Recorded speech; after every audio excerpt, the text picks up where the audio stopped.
കാസർകോട്ട് കളനാട്ട് ട്രെയിൻ അട്ടിമറിക്കുവാൻ ശ്രമം. പിന്നാലെ യുവാവ് അറസ്റ്റിൽ. പത്തനംതിട്ട എഴംകുളം അറക്കലിക്കൽ സ്വദേശി അഖിൽ ജോൺ മാത്യുവിനെയാണ് കാസർകോട് റെയിൽവേ പോലീസും RPFും ചേർന്ന് അറസ്റ്റ് ചെയ്തത്. ചൊവ്വാഴ്ച പുലർച്ചെ കളനാട് റെയിൽവേ സ്റ്റേഷന് സമീപത്ത് ട്രാക്കിൽ കല്ലുകയറ്റി വെച്ച് അമൃത്സർ കൊച്ചുവേളി എക്സ്പ്രസ് അട്ടിമറിക്കാനാണ് ശ്രമമുണ്ടായത്.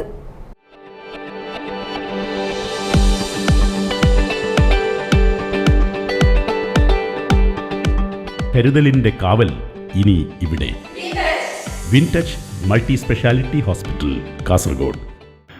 കാസർഗോഡിനും കോട്ടിക്കുളത്തിനുമിടയിൽ ട്രെയിൻ അട്ടിമറിക്കുവാൻ ശ്രമിച്ച കേസിൽ യുവാവ് അറസ്റ്റിൽ. പത്തനംതിട്ട ഏഴംകുളം അറക്കലിൽ ബേബി വില്ലയിലെ അഖിൽ ജോൺ മാത്യുവിനെയാണ് കാസർഗോഡ് റെയിൽവേ പോലീസും RPFും ചേർന്ന് അറസ്റ്റ് ചെയ്തത്. ഇയാളുടെ സുഹൃത്തിനെയും കസ്റ്റഡിയിലെടുത്തിരുന്നുവെങ്കിലും ചോദ്യം ചെയ്ത ശേഷം വിട്ടയച്ചു. ചൊവ്വാഴ്ച പുലർച്ചെ 1:20 അമൃത്സർ കൊച്ചുവേളി എക്സ്പ്രസ് അട്ടിമറിക്കുവാനാണ് ശ്രമമുണ്ടായത്.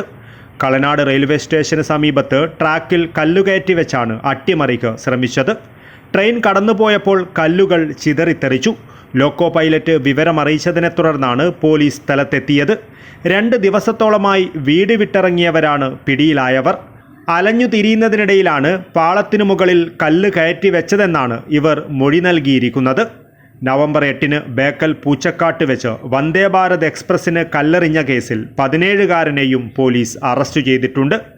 കാഞ്ഞങ്ങാടിനും മംഗളൂരുവിനുമിടയിൽ ട്രെയിനിന് നേരെ കല്ലെറിയുന്നതും പാളത്തിൽ കല്ലുവയ്ക്കുന്നതും പതിവാണ്. പല കേസുകളിലും കുട്ടികളാണ് പിടിയിലാകുന്നത്. ആകാംക്ഷ കൊണ്ടും കൗതുകം കൊണ്ടുമാണ് കുട്ടികൾ ഇതിലേർപ്പെടുന്നതെന്നും വീട്ടിൽ നിന്നും രക്ഷിതാക്കൾ ഇതിൻ്റെ ഭവിഷ്യത്ത് കുട്ടികളെ പറഞ്ഞ് മനസ്സിലാക്കണമെന്നും അന്വേഷണ ഉദ്യോഗസ്ഥനായ RPF ഇൻസ്പെക്ടർ അക്ബർ അലി പറഞ്ഞു.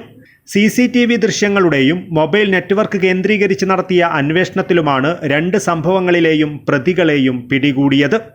2 ആഴ്ച മുൻപ് പള്ളം അടിപ്പാതയ്ക്ക് മുകളിലുണ്ടായ ട്രെയിൻ അട്ടിമറി ശ്രമത്തിലും അന്വേഷണം പുരോഗമിച്ചു വരുന്നതായും RPF ഇൻസ്പെക്ടർ കൂട്ടിച്ചേർത്തു. ഇവിടുന്ന് മഞ്ചേശ്വരം വരെ ഏരിയയിൽ റീസെൻ്റ് ആയിട്ട് കുറേ സ്ഥലത്ത് ട്രെയിനിൽ കല്ല് വെച്ചത് അതുമായി ബന്ധപ്പെട്ട് ലോക്കൽ പോലീസ്, GRP, RPF എന്നിവരെല്ലാം പല എഫേർട്ടുകളും എടുത്തു. പല സമയത്തും നമുക്ക് കണ്ടെത്താൻ പറ്റിയത് കുട്ടികളാണ് ചെയ്യുന്നത്. ഈ റീസെൻ്റ് ആയിട്ട് ഇപ്പോൾ കാസർഗോഡ് ലോക്കൽ പോലീസിലൊരു സാബട്ടേജ് കേസ് എടുത്തിട്ടുണ്ട്. അത് അന്വേഷണം നടത്തിക്കൊണ്ടിരുന്നു. ഇന്നലെ ഇത് വന്ദേ ഭാരത് എക്സ്പ്രസ്സിൽ എല്ലാവർക്കും അറിയാം ഫുള്ള് CCTV ഇൻസ്റ്റാൾഡ് ആണ്. CCTV ഫുട്ടേജിൻ്റെ പറ്റിക്കൊണ്ട് അത് അന്വേഷണത്തിലൂടെ കണ്ടെത്തി ആളെ ഐഡൻറ്റിഫൈ ചെയ്തതിലൊരു മൈനറാണ്, കുട്ടികളാണ്. അവർ JJB മുന്നാടി ഓണറബിൾ JJB മുന്നാടി ഞങ്ങൾ പ്രൊഡ്യൂസ് ചെയ്യുന്നതായിരുന്നു. അത് കുട്ടികളായത് കാരണം അവർ മാതാപിതാക്കളെ ഇൻഫോം ചെയ്തിട്ടുണ്ട്. അവർ കുട്ടികളവിടെ പ്രൊഡ്യൂസ് ചെയ്യും. അവർ SPR റിപ്പോർട്ട് സബ്മിറ്റ് ചെയ്യും. പിന്നെ അതേ സമയത്ത് തന്നെ ഇന്നലെ നൈറ്റ് കളനാട് വെച്ചിട്ട് 2 ട്രാക്കിലും 2 ഭാഗത്തായിട്ട് കല്ല് വെച്ചിരുന്നു. ഞങ്ങൾ ഇന്നലെ മറ്റേ കേസുമായി ബന്ധപ്പെട്ട് നടക്കുന്ന സമയത്ത് തന്നെ ഈ വിവരം കിട്ടി, അവിടെ എത്തി. അപ്പോൾ കണ്ടെത്തിയപ്പോൾ അതും 2 പിള്ളേരാണ്. അവർ ഏജ്ഡാണ്. അവരൊരാളെ നമ്മൾ പിടിച്ചിട്ടുണ്ട്. അവരുടെ കൂട്ടുകാരൻ അവരൊരു ആങ്സൈറ്റി പ്രകാരം, അത് കളനാട് റിമോട്ട് ഏരിയയാണ്, ആൾട്ട് സ്റ്റേഷനാണ്. റെയിൽവേ ഒഫീഷ്യൽസാരും ആ സമയത്ത് അവൈലബിൾ അല്ല, അങ്ങനെ വെച്ചതാണ്. അപ്പോൾ അവരത് സമ്മതിച്ചിരിക്കുന്നു. അവർക്കെതിരെ കേസ് രജിസ്റ്റർ ചെയ്ത് പോലീസ്. അതിൽ സാബിട്ട് ക്രിമിനൽ ഇൻ്റർഫറൻസ് ഒന്നുമില്ല, അവർക്ക് ഒരു കോൺസ്പിറൻസി അങ്ങനെയുള്ളതൊന്നുമില്ല.